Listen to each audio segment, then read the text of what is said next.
Well, it's a beautiful day out here at Tully River Quail. We're just finishing up the egg turning machines here. This little 6-inch chop saw from Harbor Freight has been a dream.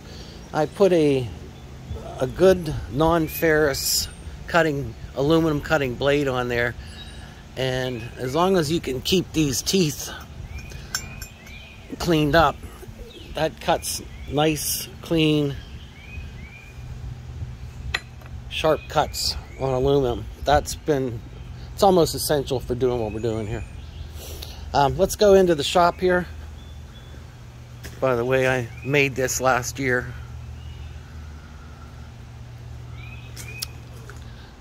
Okay, so you have to excuse the mess. A lot of my tools that are usually outside are inside here.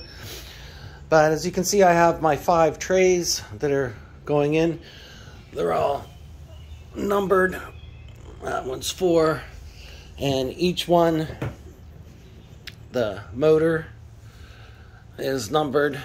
That's a cool little mechanism. I have this so that I'm not sacrificing any height, so I can put as many of them in there as possible. And I can remove it.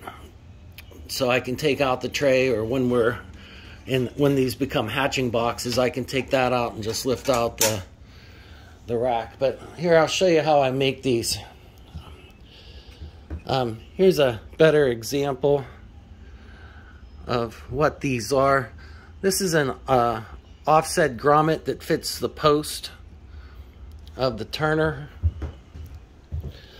Let's see if I have some of those left. They're these thingies, and they're just set on with like Allen screws. You can see there, they basically just fit to this post here, just as any fitting would. The kit that I got has a couple different bushings. It was actually for cup turners, so it has a driver for 1-inch PVC. Also comes with all the plugs. This is on Amazon, and it has this little ferrule that you can hook something to the end, such as this cap that would screw right to the end. But I wanted an offset so that I can create the turning trigger. And basically what I did is I took some 1/4-inch plexiglass, or 1/2-inch. No, I'm sorry. Yeah, that's 1/4-inch. 1/4-inch plexiglass, cut a strip, and then I took a rivet and a 6mm nylon washer, or nylon threaded nut with a little washer there. So this spins, that rivet spins, and it's nice and clean. So how I have this is that, now I didn't put all my stuff in yet, but this slides back and forth inside the tray, and I have this so that I can see the eggs actually moving.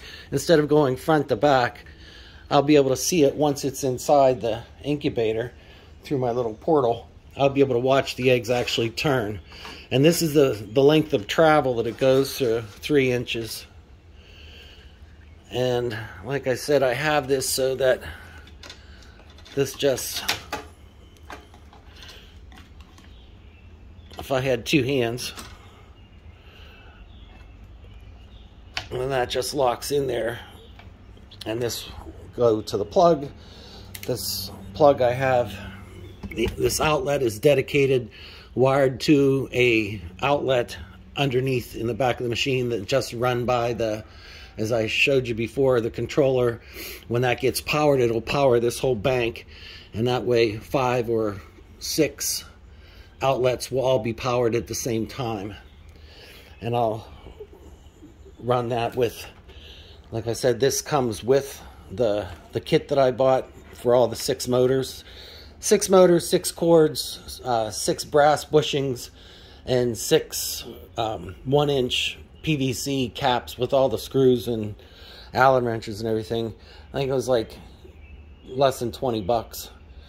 So that's a pretty good deal. Like I said, it has everything. So I'll run the wires down the side here. So today what I'm going to do is let me show you what I did here.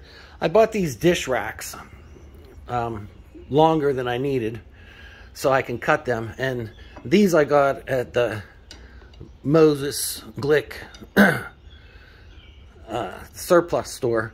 But they're basically just metal rods. I cleaned them, polished them. I actually put some polyurethane on the outside of them just to keep them, because these ones are steel. And I cut them to width. Let's see if I can do this one-handed. And I put these little silicone nipples on here that are high temperature. And that allows me to reposition them however I want and take them out as I want. Let me show you the rack that I got going on here. You can see that I basically took a wine box that I got from the local wine store, and I cut strips using my table saw. And then I put a 1/2 inch by 3/4 angle, and I glued a 1/4 inch inner diameter rack material, or channel material, U-channel. I glued that together using this epoxy over here, JB Weld Clear, and that allows me to have my 3 inches of turn. I can put this right in the middle. I marked it, and like I said, this will go back and forth. As that spins around, it'll slide that back and forth.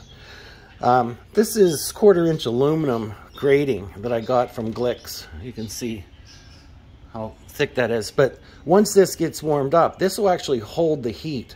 So if I do have to take a tray out, this will stay a little bit warm while I'm candling or doing whatever. Hopefully I don't have to do too much of that. I'm going to try to candle from the side. But anyway, these just slide in. No, I don't want to screw it up, but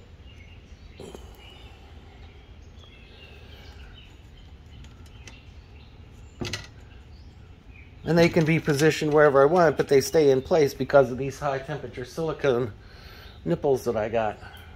I'll show you what those look like. High temp nipples, everybody needs them.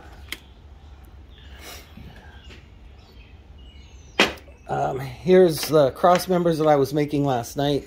Wanted to let that set. Notice how I kind of smoothed off all the edges so I wouldn't get anything caught. And I have a little bit of glue here that I got to clean up. But I have this all polished with steel wool.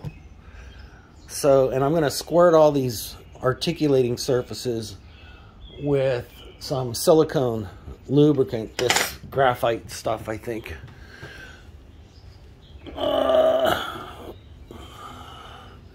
Nope, that's not it. It's up there, slick stuff. And that'll help things slide a little bit better, plus that's nice. Just that extra step. So anyway, nice, all removable. All comes out. This goes back and forth. When they're ready to hatch, I'm gonna set in some of the, put the eggs on this and let them hatch on this. These are disposable, about $1 a piece, air filters.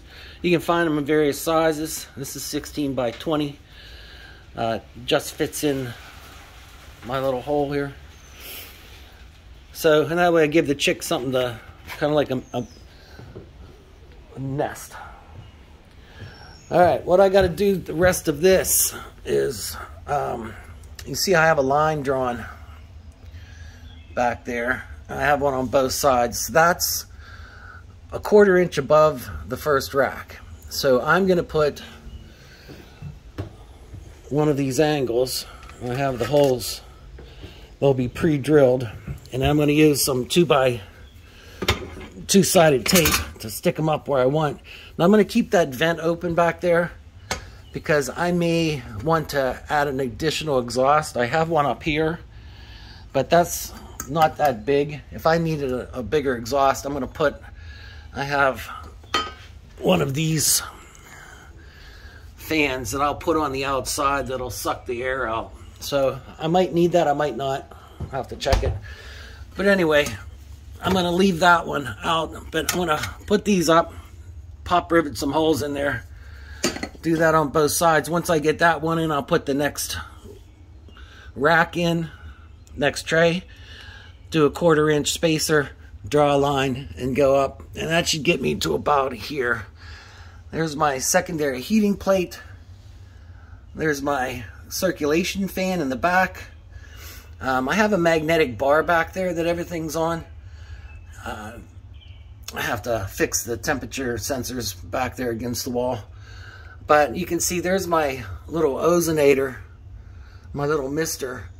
And the cool thing about that magnet, I might put another one over here, but I can hang stuff while I'm hosing this down.